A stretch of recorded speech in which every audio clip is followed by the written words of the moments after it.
Hello and welcome back to another episode of Fully Booked, the Hidden Gems author podcast in which Craig Touch and myself, Roland Hume, chat some of the interesting figures and leading lights of this crazy industry of writing and publishing. And today we are delighted to have a returning guest, Jennifer Lieberman, who is an actress, a writer, a producer, a director, and an author. As she says herself, she wears all the hats. Jen, welcome to the show. Thank you so much for joining us. How are you doing today? Thank you, Roland, and thank you, Craig, for having me. I'm doing really well, thanks. I'm a little underwater over here. I have a new book coming out next week, so you can imagine the stress. But other than that, I'm feeling great. How are you? Oh, well, it's good. Feeling great. It's always a good thing. And your hair looks spectacular. You look like a lioness. Why, thank you. Oh, thank you.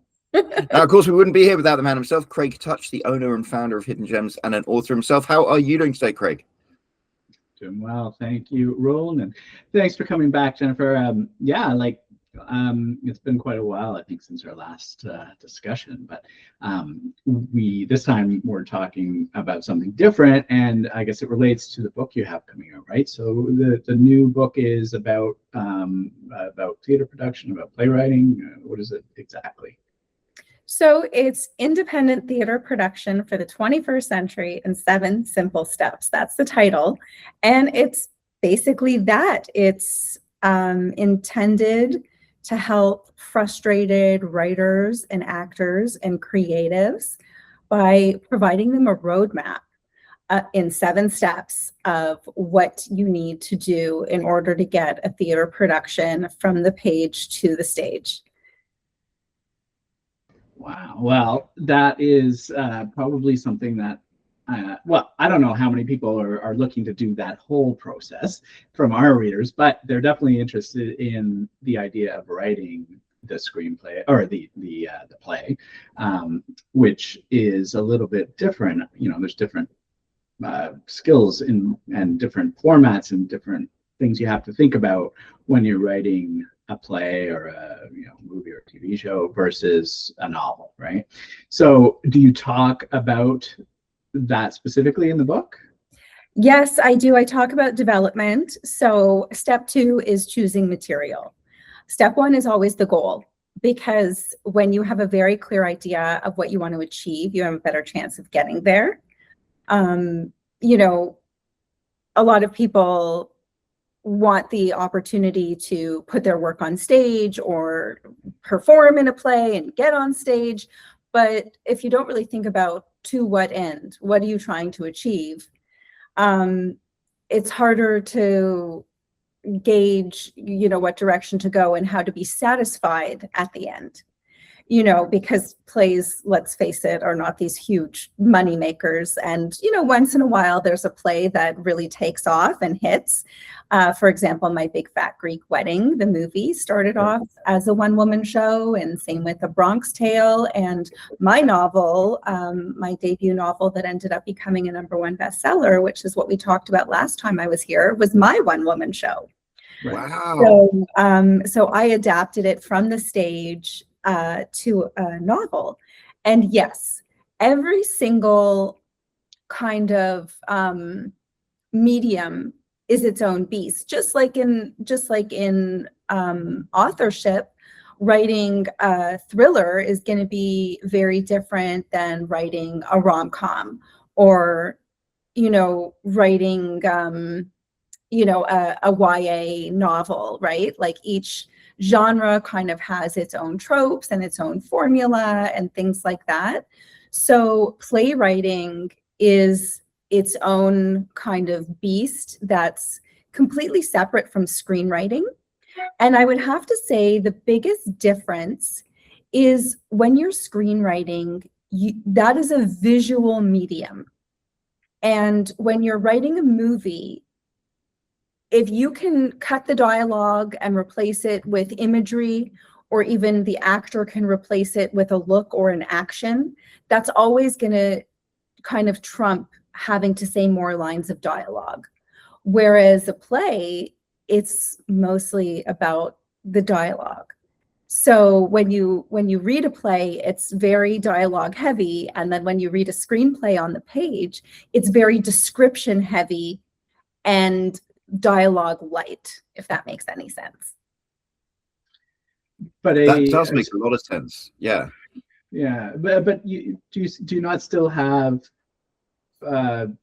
screen direction, or I guess, I don't know, production direction written into the play like you would in the screenplay, you know? You do, but it's much less. It's, you know, you will set up the scene and describe what's on the stage, like the location, and if there's a table and chairs or a porch swing or something like that, you will set that up for the stage. But once the dialogue begins, you can have like 2 or 3 pages of just dialogue in a play. Whereas for a screenplay, if you have just pages of dialogue, it actually, people will think you're kind of amateur and that you don't really know how to write a screenplay properly. Because also to have the camera running for, you know, 3 pages without cutting isn't very realistic either, you know. So yeah, the action kind of punctuates like where the camera's rolling and where the camera kind of stops.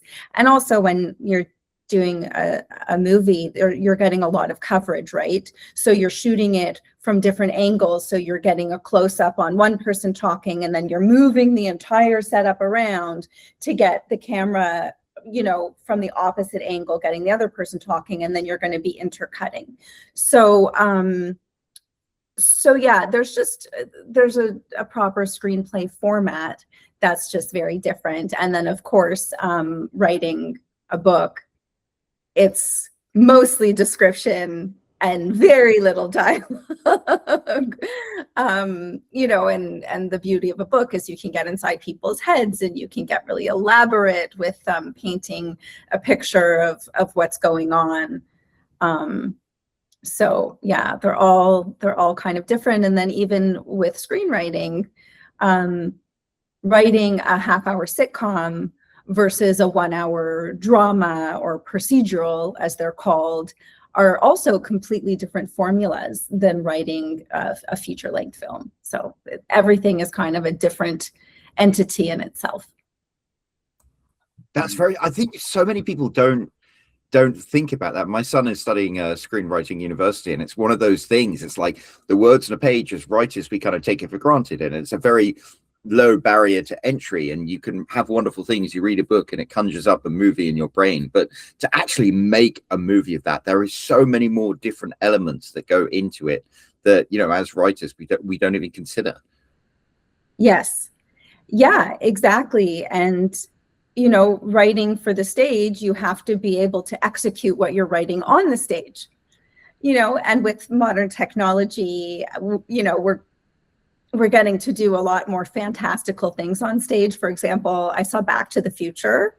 They made it into a musical. Yep, I saw that. I heard about that. Oh, did you see it, Craig? I saw it on the cruise we were on recently. Yeah.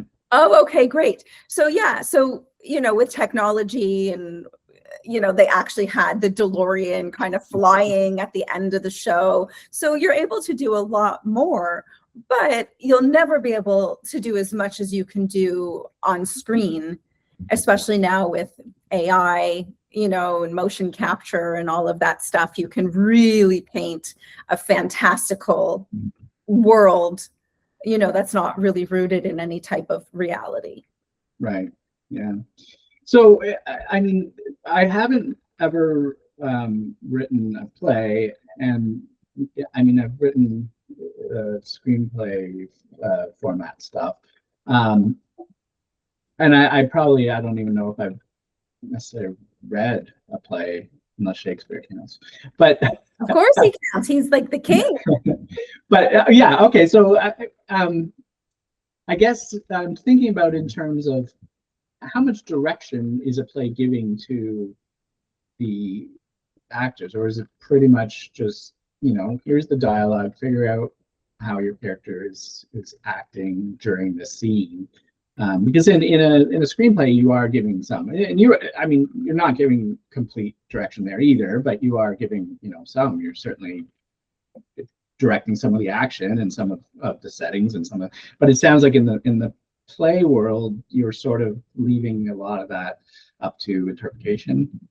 Yeah, and you're leaving it kind of up to the actors to make choices for themselves. Like, obviously, if there are pertinent things that are driving the plot forward, you know, with specific, you know, props or setting or action, obviously, you know, if there, you know, you pick up a knife and, you know, lunge at somebody, that has to be in the script, or else we don't know that that's going to happen, type of thing, you know, if there's a fight scene, or if there's some choreography, but it doesn't paint the picture as vividly as a screenplay does, for example.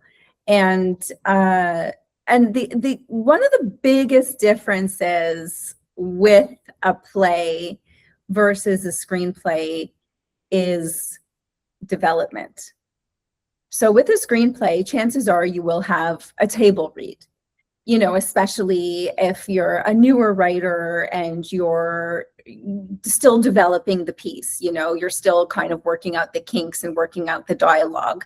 Because a lot of times when you look at the page, something might work, and then when you hear actors actually say it, you're like, oh, that sounds really clunky, or, you know, I can improve that, or it's too wordy, even things like that. So the major thing with a new play is the development, and it always starts with a table read, where you just have a group of people come, you know, and I say, like, have some friends come to your apartment or your home or whatever, and just, you know, order a pizza and have everybody kind of, you know, read the play once you've fed them. I'm big on feeding people when you're asking for favors. It's like the least thing you could do is, you know, give them a slice. Absolutely. So, you know, and with the first go around, I even suggest just have some supportive friends. Don't even have real actors, because I've been involved in development readings, and they're called development readings because, you know, the piece isn't ready yet, and you're looking for honest feedback. You're looking for people, you know, to read it, and maybe you'll invite some people who aren't reading, who are just kind of sitting around listening, to get honest feedback. And the majority of your audience are not in the industry. The majority of your audience are just regular people who, they're not academics, you know, with literature PhDs, you know, they're not running studios. They're people who just enjoy being in the audience. So I think for the first go around, it's totally fine to just have a group of your friends. And I was saying, I've been to development readings where professional actors were reading it, and the actors were better than the writing, because a good actor can make not so good writing sound great. And because the actors read so well, the writer didn't want to accept any of the critical comments about her work. And I've actually seen that happen more than once, because the actors did just too good of a job that the writer, you know, kind of was like, no, it was great. What are you talking about? They all did a great job. And it's like, listen to the comments. Like, you're getting the same feedback and the same comments from, you know, from multiple people. That's worth looking at, you know? So that's a big one. And a new play, a screenplay will go through a couple of readings, and then it will, you know, and then you're going to shoot it, right? And if dialogue's going to change, or if something's going to change, it's kind of changing in the moment, on the fly, on the day. Whereas with the play, you're going to have several readings, you're going to have workshops. Like, nothing goes right to Broadway. You know, most things never get to Broadway, but they'll spend years being developed in small little studios, in small little theaters, and small towns. And even shows that will go to Broadway will go to smaller markets first. And that's where they're going to work out their kinks. And in the book, I talk about, are you guys familiar with John Leguizamo? Are you a fan of his work? Oh, yeah, absolutely. Yes, he's an incredible actor, but he's also, I call him the king of the one-man show. And that's kind of what put him on the map and opened all the doors for him. And he's done several one-man shows at this point. And I had the privilege of going to see one that was still being developed. And I went to Berkeley. I was living in LA at the time. I drove up to Berkeley, and they had a Q&A session at the end. You know, he had like a couple of his assistants come on stage. He wasn't on stage, but he had his assistants come on stage. And there was a 45-minute Q&A session for anybody who was willing to stay. And they really, you know, wanted to get specific feedback about the production. And then it was about a year later that the piece actually did make it to Broadway. But even before I went to Berkeley, I had a friend doing a show in New Mexico a year prior to that. And he had come through Albuquerque, New Mexico, in order to like, you know, work it out in front of a smaller audience there. And, you know, with screenwriting, you don't really get to do that. You know, you shoot it and you have to fix it in post. That's like the famous quote, fix it in post. And that's why some movies will have like voiceover, and they were like dubbing voiceover after the movie was already edited because maybe, you know, stuff didn't work out the way they thought it was going to work out once they pieced it all together. So, you know, there are different ways to fix it, or sometimes you have to reshoot other scenes, you know, like when you're already in post-production, you might need to reshoot some stuff, but it's very costly. It's not something anybody's aiming for. So with a play, you have kind of, it's a longer commitment, it's a longer process, but you have the luxury of exploring different things with different audiences and trying it different ways. So I think that's one of the big differences as well. That's another thing I don't think I've ever appreciated before, how much testing must go into it. I was at a comedy club the other day, and quite a well-known comedian was there, and he actually had his notes, and he was like, I'm just testing out material with you. It's like, screw you guys, I'm just going to say what I say and what lands and what doesn't work. And you think you have to have that feedback. It's like why I guess we writers have beta readers, isn't it? So we can get real life feedback from uninvolved people. Yeah, I actually love how you mentioned stand-up, because I used to do stand-up. I did stand-up for several years, and then COVID kind of came along, and then I never got the itch to get back there. That's another hat you wear. Once in a while I think about doing it again. But to your point, because I was an actor, and you could practice acting at home. Like I could practice my lines, I could practice my character, I can practice everything I was going to do, and then get to rehearsal or get to the theater. And what I was doing was acceptable. Stand-up comedy is completely different. Your audience is your scene partner, and you have to acknowledge them. And if they're not responding and they're not laughing and they don't like your jokes, you have to acknowledge it. And it's not something you could ever get better at just sitting in your living room working on your jokes. And yes, it's actually like a treat sometimes when you're at a smaller comedy venue, even if it's a famous comedy club. It's not the same thing as, you know, going to like a big venue like the Scotiabank Center, or, you know, because I saw Gabriel Iglesias, Fluffy. I saw him at Scotiabank.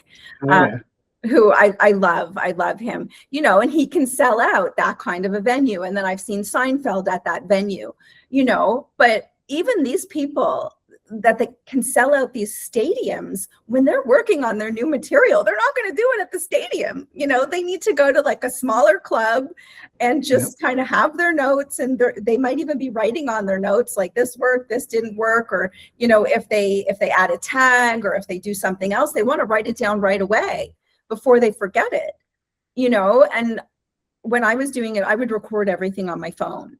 I wouldn't take my notes up, but I would record things on my phone, because I noticed my first couple of times,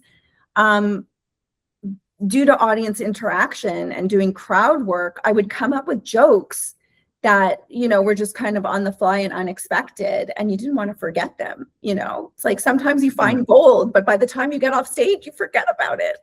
So yeah. Well, plus you can hear the audience reacting and how they react to each joke and each thing that you try. Yeah. And also each audience is different. So I used to get up at the Comedy Store quite frequently when I lived in LA on the Sunset Strip. And I was booked to do the earlier show. And then the guy who came through to do the later show was somebody I knew. And he's like, oh, hey, you want to stick around? I have an open slot if you want to, you know, hop on to this next one too. And I was like, sure. The first one I killed. The earlier show I killed. Everybody was laughing. Like, it went really, really well. The later show, it's like, I was like, am I speaking another language? Like, is this not the same material I just did 2 hours ago that had everybody like rolling on the floor? I don't understand what's going on. But it's a different room every time. It's a different audience every time. And you have to be able to like kind of read the room and acknowledge it. And yeah, stand up is such a difficult beast. Really is. Yeah. You have to have a lot of self-confidence, I think, to be able to get up there and put yourself out there and have that immediate feedback, which could come back negative. You have to be able to take that. Masochist. You don't need confidence for that. Oh, I don't know. I would never be able to get up. But yeah, masochism would be good too. So I'm thinking about, and it's been many years since I read Shakespeare, and I'm thinking, only because we're mentioning this now, and I'm thinking those were plays, right? So, but there was no direction in those. Like it's written almost like a novel. Like there wasn't like stage direct, where you would see like like where he's saying somebody come. I don't know. I can't think of an example. Like where the scene changes to this, or we have to do this. So when you was that written in a way that is more, as a book format for audiences to read, and then a script that you would say you took one of those Shakespeare scripts to produce, would you add to it more stuff, or do you just print out the book? Yeah, that's a great question. So you have not read Shakespeare in many years. No. So I will assure you there is some stage direction in Shakespeare. It's quite minimal, but every scene is set up. So you know exactly where you are in every single scene, so that's definitely there. And then, if somebody's hiding and listening, because there's a lot of hiding and listening in Shakespeare, a lot of people hiding behind the bush or hiding, behind the curtain or whatever. So there's a lot of that too. So that's definitely in there. But also there's so many versions because Shakespeare's public domain. Anybody can copy and paste a Shakespeare script and publish it as their own kind of entity. So, and there's so many versions, and even so I'm in an ongoing Thursday Shakespeare class. Oh, good for you. Because I am a total theater nerd and I love Shakespeare. And that's the thing, like different editions use different words even. So it just depends on like which edition you're using. And there's also like academically a lot of debate over whether it should be this word or whether it's that word. And also language has evolved so much since Shakespeare. But to your point, Craig, I do assure you that there is some stage direction in Shakespeare. And then, but part of the beauty of Shakespeare is adapting it, right? Like Baz Luhrmann's Romeo and Juliet. They modernized it. They kept it true to script, but they modernized it. So when they'd say like sword, they'd pull out their gun, and they kind of visually updated it, even though the dialogue was still very much true to what Shakespeare wrote. So yeah, but there is so you definitely do have the yes. Okay. There's the word exunt, which I learned from Shakespeare. It's like you exit a stage, but if multiple people exit a stage, they exunt a stage. Yes, exactly. And also I was going to say, like, so a proper screenplay has a very specific format.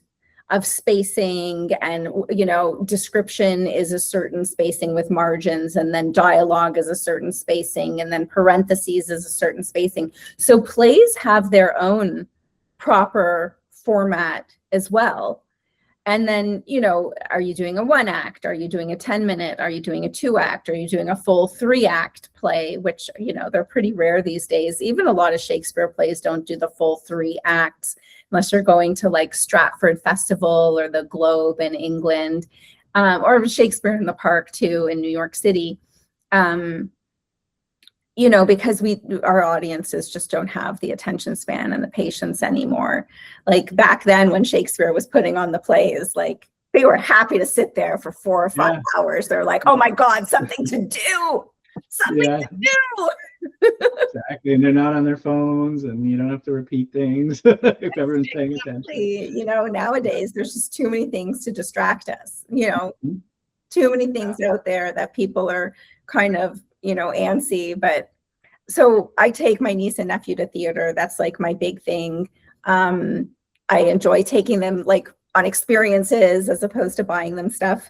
And because I absolutely love theater, I started taking them when they were young, with shows like Matilda and The Lion King and things like that. And I remember like I took my nephew a few years ago to see Harry Potter, and which the Harry Potter show started off much longer because my friend saw it in New York and she had to take her daughters on 2 separate days. So you would go on the first day and it would be like a 2.5 hour show. And then you had to go back to the same theater the day after for another 2.5 hour performance. So then by the time it came to Toronto and I was able to take my nephew, it had been condensed into a 3-hour production all in one sitting. Yeah, I saw that one as well in Toronto, and I did enjoy that one. A lot more than I enjoyed the Back to the Future one. But yeah, they did it well, and I think it's so much different now that they have the ability to do certain special effects even on stage that I find pretty amazing. Some of the stuff that they can do now on stage. Oh yeah. Do you have to have that in mind? Sort of like I don't know, when you're writing a play, do you have to have a good understanding of what's possible and what's not? Can you sort of rely on whoever's going to produce that play to figure it out, like make this thing disappear or make this, whatever, make these people fly? I mean, some of that stuff we know how to do with wires and stuff, but I imagine, when they did the Back to the Future, the DeLoreans flying around, like they probably had to do a lot more. In the Harry Potter, there was some magic stuff they have to figure out. I saw there was it's on TV. I saw the Frozen play. I watched a bit of that, and they had some special effects there. Snow's falling from the sky. I mean, some of that stuff. Yeah, I guess they figured out how to do that. But I'm sure if you're writing it, you either have to know what they know how to do, or I guess you put in an element and just hope that someone can figure out how to bring that to the stage. So this is a great point that you bring up, and every single example you've used was already a multi-million-dollar blockbuster hit. So right. With those types of productions, you already need millions of dollars just to license it. Sure. Right? Yeah.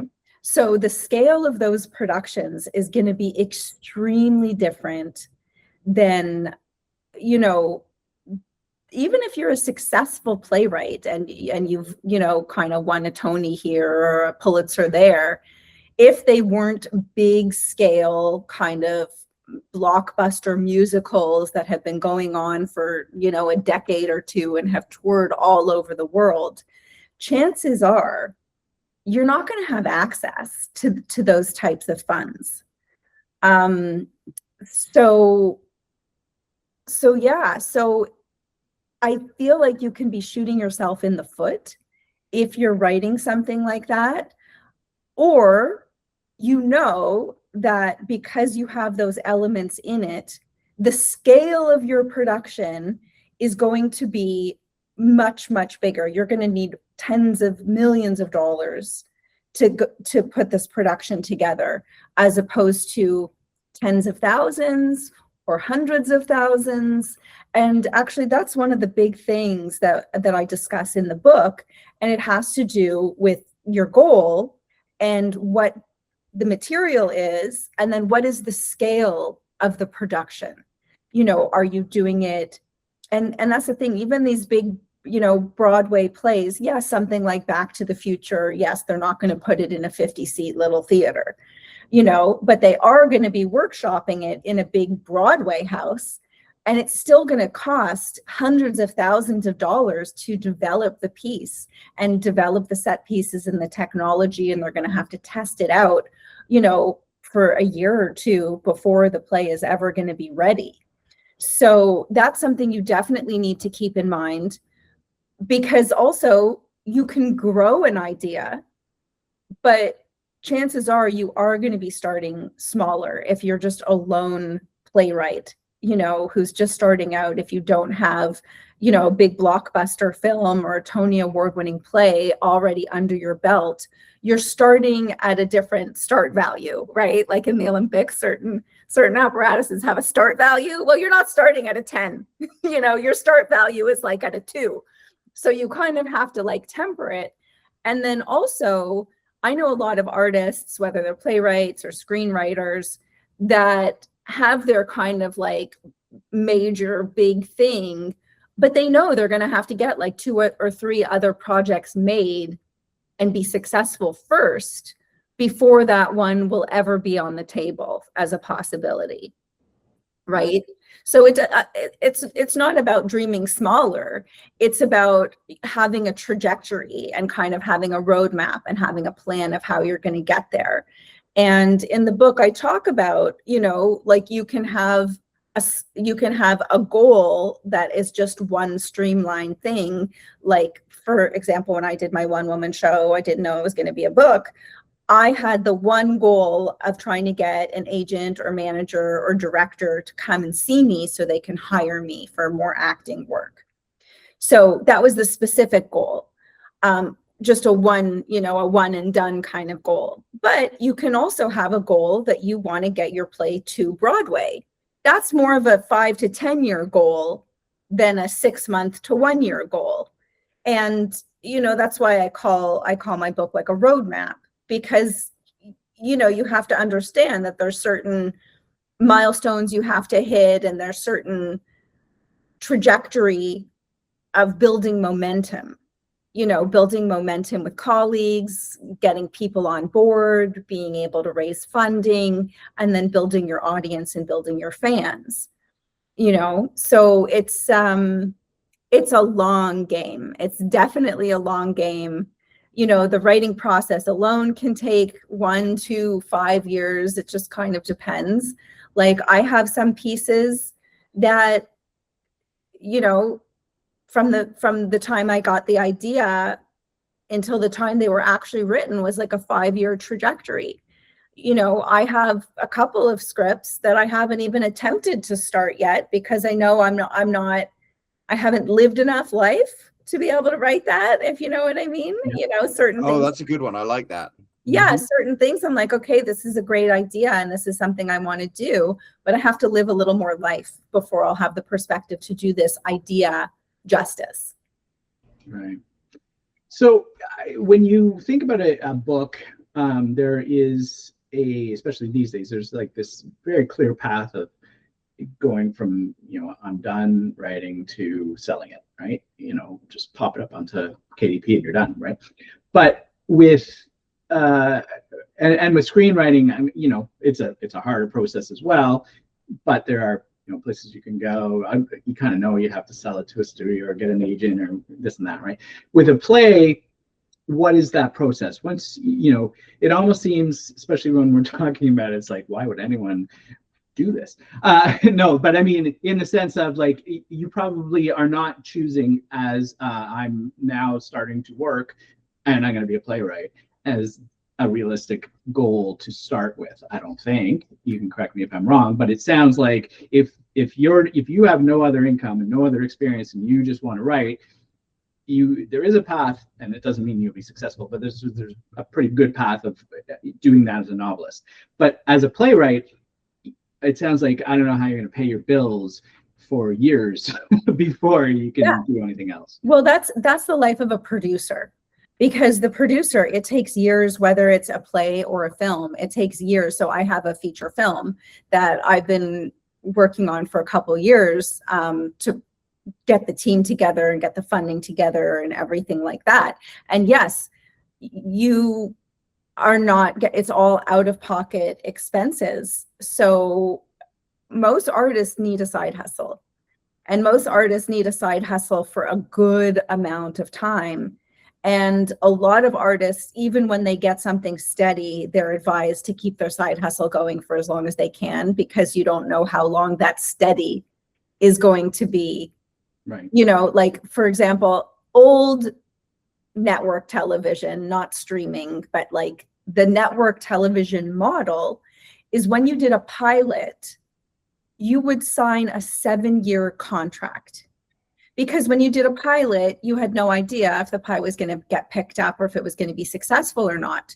But in the event that you became Friends or you became Seinfeld, they wanted to know that they had you for 7 years, you know, and that used to be the model, because, you know what I mean? Like, it's so hard, like for every 100 TV pilots that were made, you would get what? Maybe one Seinfeld, you know, or one Friends, or one Big Bang Theory. So yeah, it's a lot of benefit to the author as well there, right? If they have a contract for 7 years, if that thing doesn't work out, I imagine they're still getting something for that 7 years. Or no, is it no. Oh, no, okay. No. If it dies, Oh, one-sided, all right. if the project dies, you don't get anything. You know, you just get that one TV pilot that you made. But what is the contract? What is the remain? Do they just end the contract, or are you still sort of? Yeah, basically the contract says that if this goes, if it gets picked up, but just because you're committed to it for 7 years, it can flop after 1 year or 2 years or 3 years. You know, but you don't have any further commitment to the studio after that. Like, they're not like, well, we still own you for 4 more years, even though your show is over. So. No. But chances are they will, if they liked you enough to put you in that one show, chances are they'll move you around and try and find something for you. Right. Like, for example, like Phoebe from Friends, Lisa Kudrow, she was originally cast to be Roz on Frasier. And really? That's so interesting, because Roz is such an iconic character. And then they realized that no, it wasn't right for her. And then Frasier, you know, went on and was a big hit. And then she like did one of the roles on Mad About You, where she played Ursula, the flaky waitress.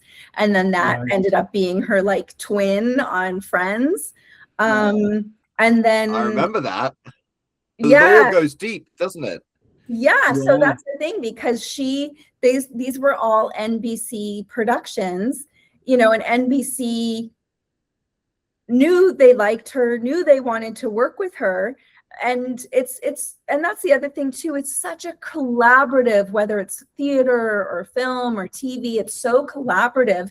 It doesn't matter how good you are as a standalone person, it's like, how do you fit in with the ensemble, right?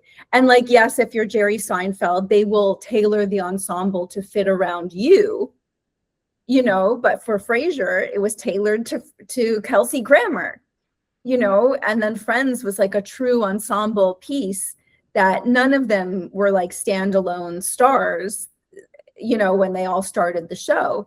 So yeah, and actually, I believe it was Leah Remini from King of Queens who was originally Monica on Friends. Really? Yeah. Oh, wow, you're blowing my mind here. Yeah. And then they, you know, and then they realized like, nope, you know, but then eventually she got King of Queens. I know. Can you imagine like, you know, you're like, you do the pilot and you're cast in this thing. And then they're like, nope, sorry, we're going in another direction. And then it becomes like the biggest TV show of all time. Yeah. Yeah, exactly. Especially you tell all your friends and family, hey, I'm in there.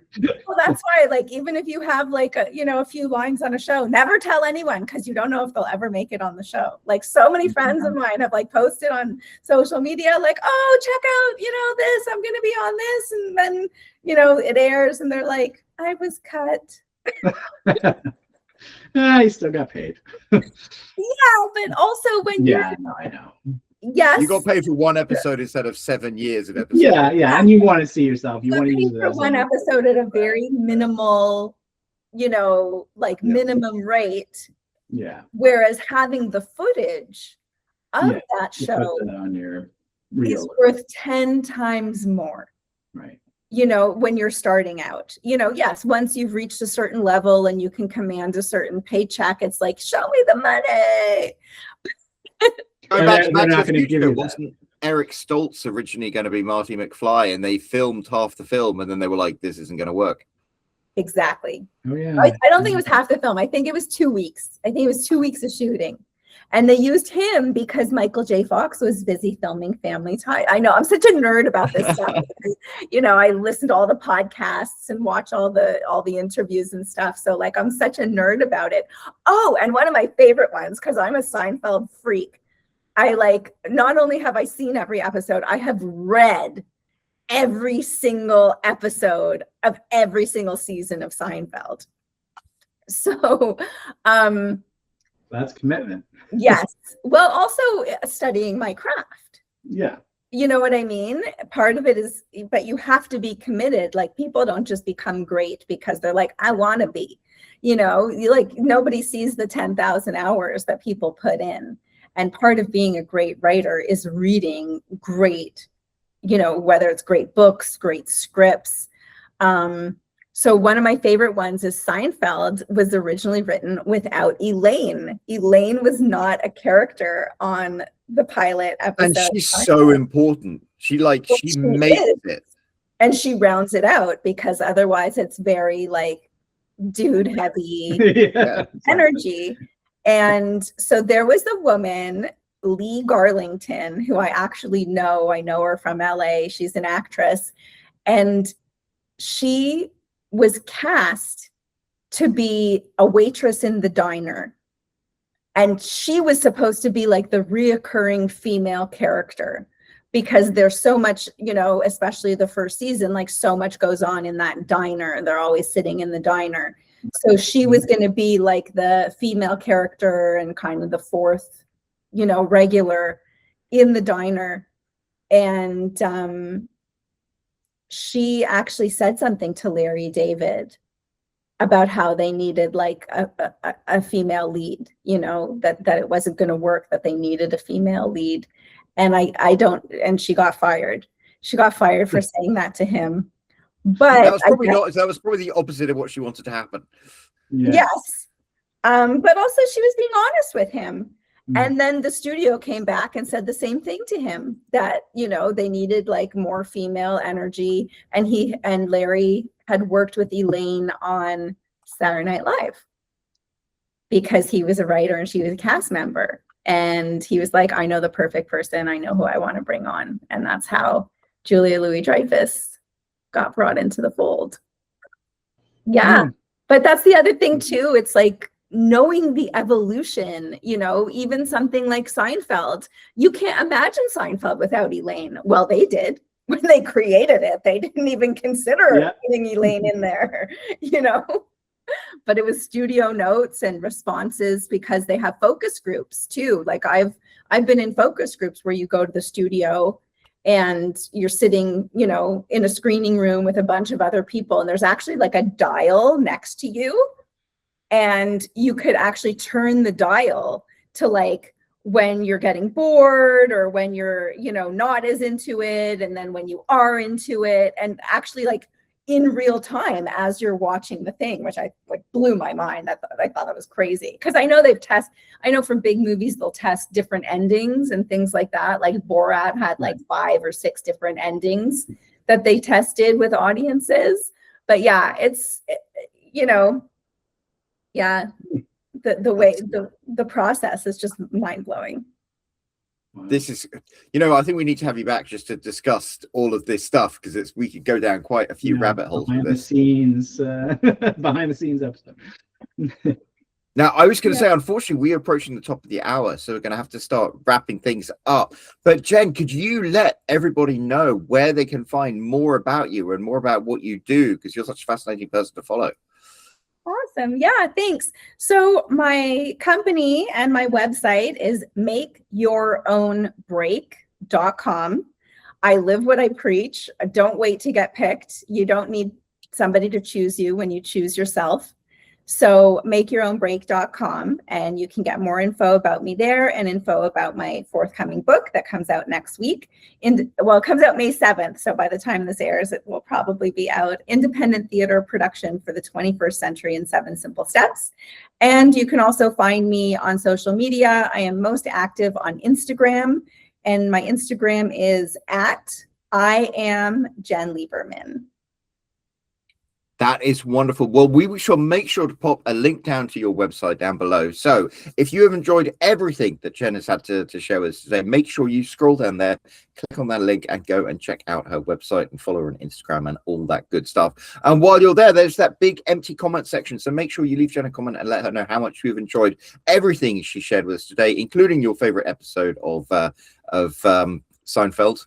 I think my favorite, the last 2, I think they're brilliant, where they go on trial for just being awful people. And also there's all that YouTube stuff that you need to do. You need to smash that like button, as the kids say. There's a subscribe button if you haven't already, and there is a bell icon you can click to get notified every time there is a new episode of Fully Booked. And of course, there will be a brand new episode of Fully Booked coming out next week. So until then, cheerio.